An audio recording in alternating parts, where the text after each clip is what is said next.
What up YouTube? Doug here, TWT Bulls Thursday video.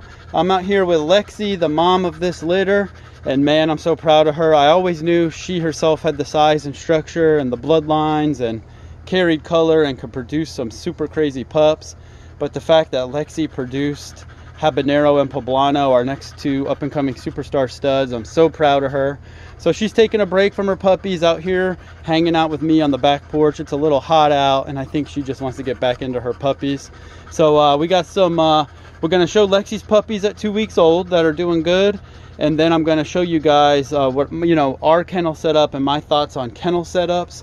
A lot of guys into the bullies ask me my thoughts on kennels and kennel setups. So I figured I'll show you guys our two locations and how our bulls live and my thoughts on the matter. So let's go inside and take a look at Lexi's 2-week-old puppies, and then after that we'll show you our thoughts on kennel setups.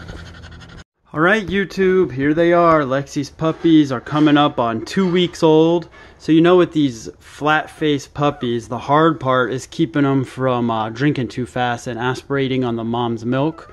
So we've been watching them real close each feeding, and just trying to keep, if bubbles get in their nose, we try to clear it out, we try to dry it out, and we try to make sure they don't inhale the milk in their lungs or let the milk sit there in their nose and cause some kind of infection. So that's really what we're focusing on. But 2 weeks old, I mean, you can see they're looking good, they're doing good. They'll be 2 weeks Saturday, so they're active. I mean, huge appetite little pups.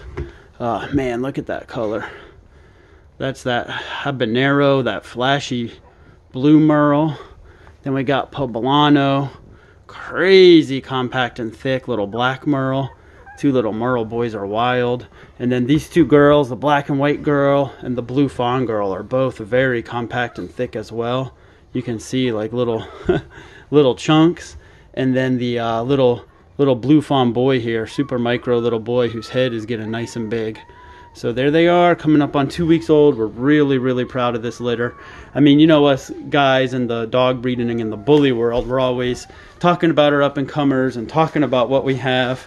And I think of, like, when I think of Legend for us, I think of a real program changer. Legend just had that bone, that thickness, the rear, the overall quality, and we were able to have a bunch of litters off him, and he's really like a program changer. Then when I think of Champ, I really think of Champ is like a life changer. He really is so short, so wide, so muscled up, such a big head. A lot of other programs used Champ, and he became when I say life changer, I mean because of how many stud fees he brings in. He allows you to invest in your program. He allows you to really to grow and to get known. That's how I think of Champ. When I think of these two little merles, they're only 2 weeks old. But I think these boys have the chance to be that next level game changer, where when you talk about extra short back, extra thick, every pup they have has a 50-50 chance of being a merle when they're older, So I think these could be like real bully world game changers, and couldn't be more happy with them. I'm so thankful that they came out the way they did. So here they are, 2 weeks old. We're doing, trying our best to really make sure they eat good, but they don't aspirate, and we keep them warm. Our whelping box here, you guys see we have heat running around the bottom of the under the ledge, so we keep it warm, so they're constantly migrating to get under the ledge and sleep in the heat. So we keep it nice and warm. We're constantly changing out the towels, keeping them clean. It's a nice soft surface. Some of these exotic bully litters, you'll see the back legs will point out, and you'll get swimmer puppies, and they're so thick that then they can get flat chested, and then that can make them aspirate. But luckily with these pups, their rears are all really good and up under their body. You can see them crawling around here. So we don't have any swimmer puppies. Little Poblano here, he is a greedy eater. Almost every time he eats, he starts sucking too fast and getting milk in his nose. So he's the one we're really watching close, the way he eats. He definitely has been making me nervous, and it might be because his bone is so short and thick, his back is so short, his headpiece is so wild. I'm extra nervous about him. I don't want anything to happen to him, but man, the way he eats makes me nervous. But the other ones seem to all eat really well and are doing good. So again, we appreciate you guys. You're seeing these you know, you saw it from when these pups are born, and you're seeing the whole ride every week by week update. So they're doing good, they're looking good, we appreciate you. Next week, when they're coming up on 3 weeks old, I'm hoping their eyes will be open. I have a feeling little habanero here and the two blue fawns are going to have those bright blue eyes when they open. So we'll see. We're excited to see that. Look at that little chunk. Look at that girl. Look how compact and thick they are. I mean, when it comes to the bullies, that's just... Some programs you see are going for certain names. And some are going for certain colors. But for us, the main thing is the really short back and thick on the small frames with the smash muzzles. That's how we like our exotics. And you know, this litter is taking that short back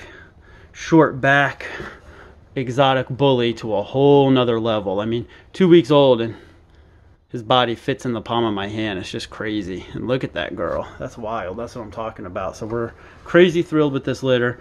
Again, thanks guys. Tune in next week. Hopefully their eyes will be open. We appreciate you. All right, YouTube, I'm back with Hold My Own Bullies. Big shout out to him. He brought his girl Egypt to breed with Champ, so we're going to be knocking out the breedings this week. He has another female that he's breeding to Legend when she's ready. But when he came to check out Legend, he saw little Champ, and he let me know he had a female in heat. So we're going to make this one happen this week. Yes, he's Hold My Own Bullies on Instagram. So check him out. We'll keep you guys updated with this breeding and these pups. They're not far from me. They're here in Georgia, so... Champ in Egypt going down. Yes, sir. All right, guys. One of my #1 questions I get is kennel setups. Now, you guys know with our bullies and Frenchies, we keep them spread around friends and family. But I'm going to show you the 2 locations we mainly use. And I like to have an outside section where I can put them during the heat of the day, where they have space to move around and they're outside in the fresh air. With like a fence yard where they can play, and then an outside kennel where they can, you know, if I'm going to leave the house or need to go do work or do something, I can leave them just during the day. So at this location here, we have the wood decking floors with the metal roof, and these are like 8x8 size kennels where we could put the bullies or Frenchies in just to give them a break when they're not outside running around and playing. And during the nice spring and fall and summer days, and even in the middle of the day here in Georgia during the winter, it's nice to have a place outside where you can put them and not worry about them when they're not just loose playing. Because if you leave them loose outside playing all day, they can just get bored and dig holes or chew, or just get, you know, too hot and wear themselves out. And when you have, you know, sometimes you have females coming in heat, whatever, it's nice to have an outside spot to put them.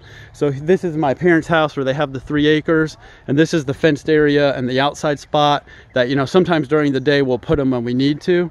And I'm going to go show you the inside spot here now.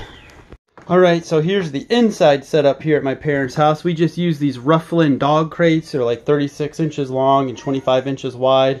And you see we got some smaller ones for the Frenchies. So at night when they sleep, or if the weather's bad and they're not loose in the house, these are their little crates that they go in. And these are real heavy duty, really nice crates. They have the comfortable little mat beds in there, and it's like their little cave. They love going in there, and whenever they're in there, they pretty much just sleep.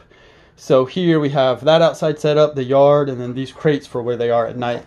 And that's why I like keeping the dogs spread around. I don't like having more than 4 or 5 dogs at each location, so they can all get a lot of time with us, time in the house, time in the yard, time in the kennel outside, time in the crate. The more you rotate dogs around, the less bored they get, and I feel like the happier they are.